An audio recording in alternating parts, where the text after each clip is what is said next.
IT hub Bengaluru, IT hub Gurgaon, Mumbai, Chennai जैसे बड़े बड़े शहर, क्या होता है, एक दिन दो दिन की बारिश होती है और शहर के शहर डूब जाते हैं। जगह जगह जैम लग जाता है, जगह जगह जल भराव की वजह से आम जीवन पूरी तरह से ठप हो जाता है, घंटों का जाम लग जाता है, गाड़ियां डूबी हुई दिखाई देती हैं और तस्वीरें बताती हैं कि हालात बद से बदतर हो जाते हैं।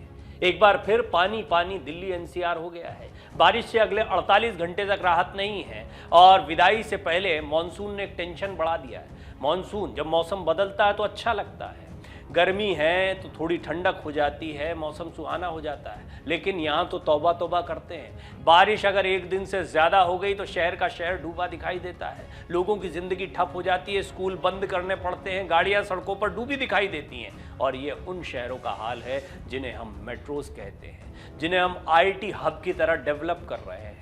हमारे देश में फॉरेन इन्वेस्टमेंट को लाने के लिए, बड़ी कंपनियों को आमंत्रित करने के लिए इन शहरों को तैयार कर रहे हैं, लेकिन इसके बावजूद शहरों की हालत बताती है कि किस तरीके से हमारी प्लानिंग में एक बड़ी खोट है, बड़ी परेशानी है।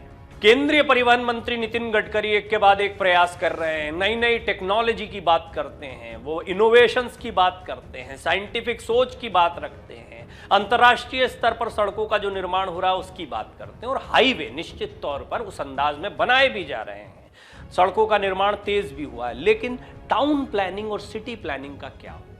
जहां पर ज्यादातर आबादी रहती है, आप एक शहर से दूसरे शहर तो चले जाते हैं, लेकिन क्या होता है उन शहरों के अंदर का हाल, ये थोड़ी सी बारिश बता देती है। पहले मुंबई डूबी थी, उसके बाद चेन्नई में जब जबरदस्त तरीके से बारिश के बाद में हर जगह पानी ही पानी दिखाई दे रहा था, मुझे भी उस जगह पर कवरेज करने का जो मौका मिला था, तब मैंने देखा कि किस तरीके से गाड़ियां डूबी हुई हैं, जनजीवन पूरी तरह से अस्त व्यस्त है। जरा सी बारिश होती थी, लोगों में घबराहट हो जाती थी कि एक बार फिर शहर डूबने वाला है। बेंगलुरु की तस्वीरें हमारे सामने आई। बेंगलुरु की तस्वीरों ने बता दिया कि आईटी हब, जहां पर देश ही नहीं दुनिया भर की कंपनियां आकर काम करती हैं, आईटी या टेक्नोलॉजी से जुड़े हुए जितने युवा हैं, आप उनको भागते कहां काम कर रहे हैं? बेंगलुरु में काम कर रहे हैं। सुनते होंगे आप, बेंगलुरु है भी खूबसूरत शहर, लेकिन एक बारिश ने किस तरह से बेंगलुरु के हालात खराब कर दिए, इसकी तस्वीरें भी हमारे सामने आई। पार्किंग में गाड़ियां डूब गई, सड़कों पर बड़े बड़े जैम लग गए। जैम की समस्या तो वैसे भी आमतौर पर देखने को मिलती है, क्योंकि टाउन प्लानिंग में हम बड़े बड़े फ्लाईओवर्स तो बना रहे हैं, फिर जाकर सड़क वहीं सक्रिय होकर 4 लेन पर मिल जाती है, 2 लेन पर मिल जाती है। ये हालात इस कदर बुरे हैं कि देश का कोई ऐसा बड़ा शहर नहीं है जो इस तरीके की परेशानी से न जूझ रहा हो, खास तौर पर मेट्रोपॉलिटन सिटीज, जहां पर आबादी या फुटफॉल लगातार बढ़ता चला जा रहा है। इस चुनौती से कब निजात मिलेगी?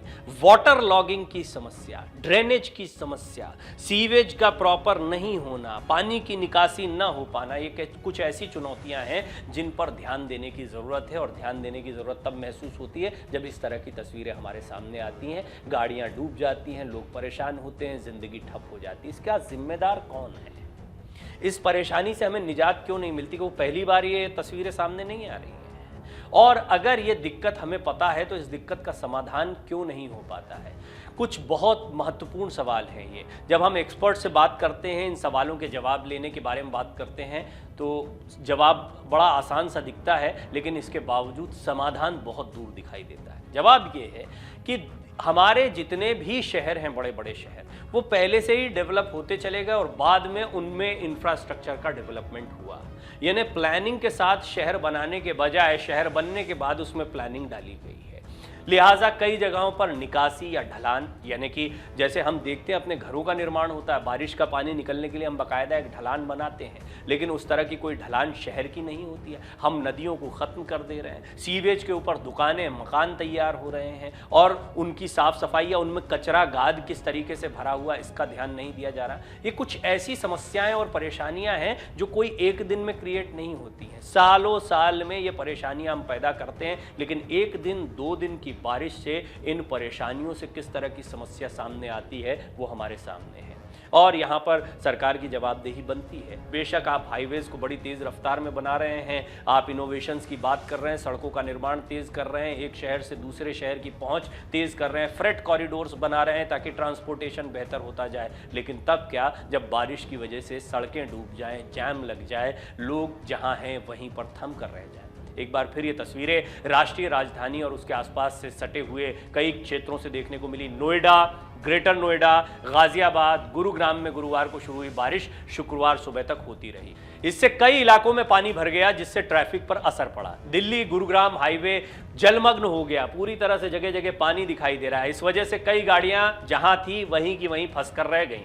गुरुग्राम के प्रशासन ने निजी संस्थानों से वर्क फ्रॉम होम की एडवाइजरी तक जारी की है। इसके अलावा नोएडा के स्कूलों को बंद करने का आदेश दे दिया गया। देश के अलग अलग हिस्सों से विदा हो रहा मानसून दिल्ली एनसीआर के लिए भारी बारिश की टेंशन लेकर आया है। इसके पीछे दो अलग अलग वेदर सिम्टम्स हैं या सिस्टम्स हैं। हल्की सी बारिश आते ही महानगरों, शहरों, कस्बों में जल भराव की समस्या गंभीर रूप ले लेती है। इसका मुख्य कारण यह है कि स्थानीय निकायों के अधिकारी ऑफिस में बैठे बैठे निर्माण की स्वीकृति दे देते हैं।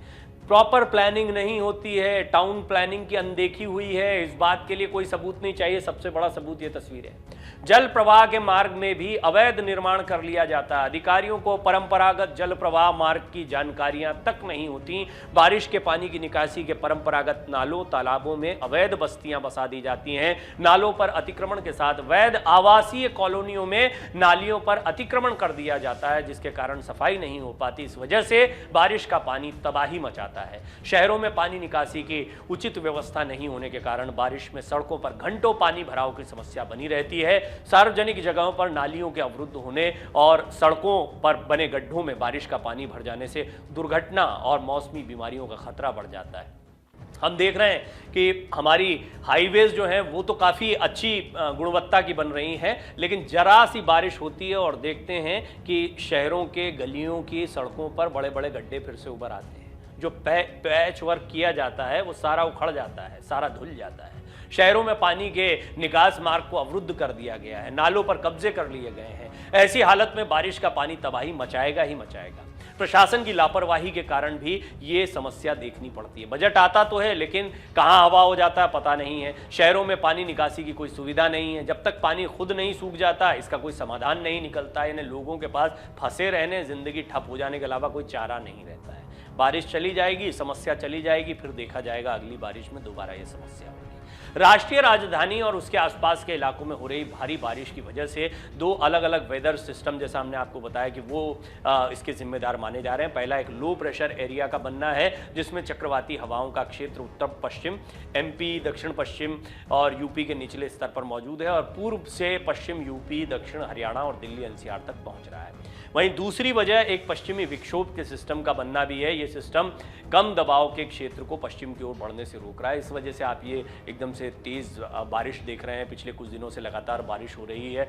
यूं दिल्ली एनसीआर में बहुत कम बारिश होती है और देखा गया है कि जब जब बारिश होती है मौसम थोड़ा ठीक हो जाता है, लोगों को अच्छा लगता है कि मौसम ठीक हो रहा है। लेकिन जहां बारिश एक दिन से ज्यादा हुई वहां लोगों की हालत खराब हो जाती। सबको पता है कि जिंदगी ठप हो जाएगी।